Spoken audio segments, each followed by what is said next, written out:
नमस्कार दोस्तों, एक बार फिर आपको स्वागत है रेणु मिश्रा पौराणिक कथा यूट्यूब चैनल में। आज मैं फिर एक बार आप लोग को एक नई कहानी लेकर के प्रस्तुत हुई हूँ। आज की कहानी काफ़ी मोटिवेशनल और बड़ी ज्ञानवर्धक है। इस कहानी को अंत तक आप लोग सुनिएगा ताकि आपको संपूर्ण जानकारी मिलेगी। एक भिखारी था। उस भिखारी को 5 लड़का था। पाँच पाँचों पाँचों बाप बेटा मिल कर के भीख मांग कर के लाता था। उसके बाप का नाम था तोमचू। तोमचू को एक बार सवार हुआ कि मैं अपने बेटा का शादी करूँगा, लेकिन भला उस भिखारी के यहाँ कौन अपने बेटी को देता।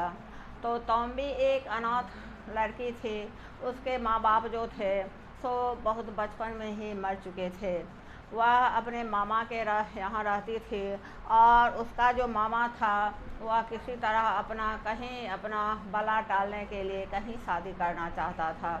बहुत दिन तक वह भिखारी जो था सो अपने बेटे के शादी के लिए लड़की खोज रहा था, और इधर इसका भी तोम्बी का मामा जो था वह भी चाह रहा था कि कहीं पर इसका शादी कर दें कि बला टल जाए। जब तोम्बी का शादी हुआ तोमचू के बेटे से, तो तोमचू को एक भोलेनाथ नीलकंठ दिए थे वरदान में। वह नीलकंठ को उठते बैठते खिलाती थी पिलाती थी, और उस नीलकंठ को तोम्बी से बहुत ही स्नेह था। तोम्बी के बिना नीलकंठ जो था सो नहीं रह पाता था। जब तोम्बी अपने ससुराल गई तो वह भिखारी को देख करके चारों बगल से दुर्गंध आ रहा था। बहुत गंदा संदा था, कुछ नहीं था घर में। माथा पीट पीट कर खूब फूट फूट करके रोने लगे। तोम्बी जब फूट फूट करके खूब रोने लगी तो उसका जो नीलकंठ था वह भी खूब फूट फूट करके रोने लगा। लेकिन उपाय ही क्या था। तब क्या करेगी, हार करके तोम्बी जो थी सो दूसरे दिन पड़ोसी के यहाँ गई और कुछ चावल मांग करके लाए, और उसके बारी से थोड़ा टमाटर तोड़ करके लाए। और तोमचू के यहाँ 5 चूल्हा था। वो 4 चूल्हा को तोड़ करके एक चूल्हा रखी और उस पर चावल और टमाटर का जो चटनी बना। तो आजकल तोमचू सब बाप बेटा सीधा हुआ अनाज नहीं खाया था। तो भीख मांग करके जब आया तो उसको बड़ा सुगंध लग रहा था खाना का। तो आया तो खाना खाया। आज तक ज़िंदगी में वो ऐसा खाना नहीं खाया था। तोमचू जब देखे कि मेरा चारों चूल्हा टूट गया है, तब वह अपने बहू तोम्बी पर बहुत ज़ोर से भड़क उठा और बोला कि तुम मेरे घर में मेरे बेटा सबके बीच में बंटवारा करवाना चाहती हो, तुम फूट डलवाना चाहती हो, तुम काहे चारों चूल्हा को तोड़ दी। तब तोम्बी बोली कि पिताजी, मैं आप कहिएगा तो मैं चारों चूल्हा को फिर से बना दूंगी, लेकिन मेरा तो यह भाई में बंटवारा करवाना नहीं है। मेरा है कि मैं खाना बनाऊंगी और आप लोग अपना खाइए। यही हुआ। इधर तोमचू का बेटा सब जो था वह अलग खाना बनाने के लिए तैयार नहीं था, क्योंकि तोम्बी के हाथ का बहुत ही अच्छा और स्वादिष्ट खाना था। तोम्बी जो थी से बहुत होशियार लड़की थी। वह दूसरे दिन भी, वह पहले दिन जो भिखारी भीख मांग करके लाया तो वह पड़ोसन से जो उधार लाई थी उसको दे दी, और कुछ खाना बना ली और कुछ को बचा करके रखी। दूसरे दिन वह अपने ससुर तोमचू से बोलती है कि पिताजी जाइए जंगल से लकड़ी काट करके लाइए। जब वह तोम्बी तोमचू को कहती है कि पिताजी आप जंगल से लकड़ी काट करके लाइए, कि तोमचू का जो चारों बेटा था वह भड़क उठा और बोला कि मैं स्वयं हट्ठा कट्ठा हूँ, और मेरे रहते पिताजी को तुम क्यों लकड़ी काटने के लिए कह रही हो। तब तोम्बी बोली कि ठीक है, जाइए आप लोग लकड़ी काट करके लाइए, और एक गठरी रख दीजिएगा और 4 गठरी जा करके बाज़ार में बेच दीजिएगा।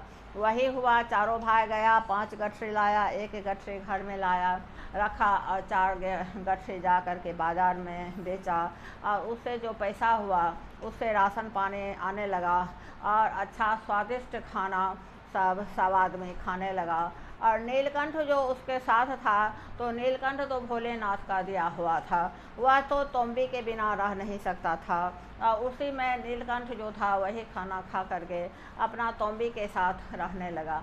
दिन प्रतिदिन तोम्बी के आने से तोमचू के घर में उन्नति होने लगा और तोम्बी बोली कि आप लोग को भीख मांग करके नहीं लाना है और मेहनत का कमाई हम लोग खाएंगे।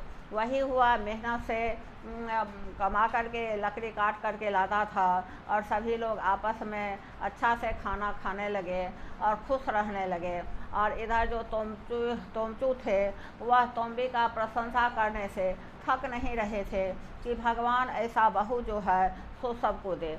और घर को तोम्बी जो थी सो बहुत अच्छा से साफ़ सुथरा रहने लगे और सबको अच्छा खाना बना करके खिलाने लगे और घर को काफ़ी व्यवस्थित ढंग से रहती थी। कुछ दिन जब हुआ, घर में सारा सामान हो गया, तब तोम्बी बोली अपने ससुर तोमचू से कि आप चाय का दुकान एक खोल लीजिए और चाय का दुकान खुलवा दिया। चाय इतना बिकने लगा और इतना वो लोग सुखी समृद्ध हो गया कि उस इलाके में वह तोमचू जो था वह एक अच्छे साहूकार के गिनती में आने लगा। कुछ दिन के बाद तोम्बी जो थी उसको 2 ठो लड़का हुआ और जब यह सुखी संपन्न हो गई और नीलकंठ जो था सो भर दिन भोलेनाथ से मांगते रहता था कि मेरी जो तोम्बी हो है उसका दरिद्रता आप भगाइए और उसको सुख समृद्धि दीजिए कि वह काफ़ी सुखी संपन्न रहे। तब एक दिन भोलेनाथ दर्शन देते हैं और नीलकंठ को बोलते हैं कि नीलकंठ, तुम्हारी तपस्या में मैं बहुत प्रसन्न हूँ और मांगो तो तुम क्या मांगते हो।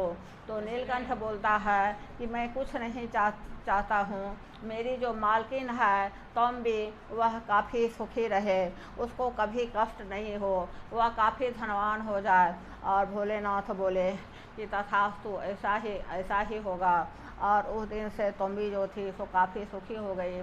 जब काफ़ी सुखी हो गई तो नीलकंठ बोला कि मालकिन, अब मैं जाता, हमको जाने का इजाज़त दीजिए और मैं अपना शरीर त्यागूंगा। तब तोम्बी जो थी सो काफ़ी रोने लगी, खूब फूट फूट करके रोने लगी। और नीलकंठ जो था उसको भी अपने मालकिन तोम्बी से बहुत लगाव था और वह भी फूट फूट कर रोने लगा। तोम्बी और वह नीलकंठ जो था तो दोनों फूट फूट करके रोने लगे। और ऐसा हुआ कि तोम्बी को छोड़ करके नीलकंठ नहीं जा पा रहा था। तब तोम्बी जो थी सो समाधि ले ली। और आज भी मणिपुर के लोहट नाम के नगर में एक तोम्बी नीलकंठ मंदिर है जो कि बहुत प्रसिद्ध है, बहुत प्राचीन है। और आज वहाँ पर बहुत आदमी पूजा अर्चना करने जाते हैं। मेरा कहानी आपको अच्छा लगता है तो मेरे चैनल को सब्सक्राइब, लाइक, कमेंट ज़रूर कर दीजिएगा। धन्यवाद।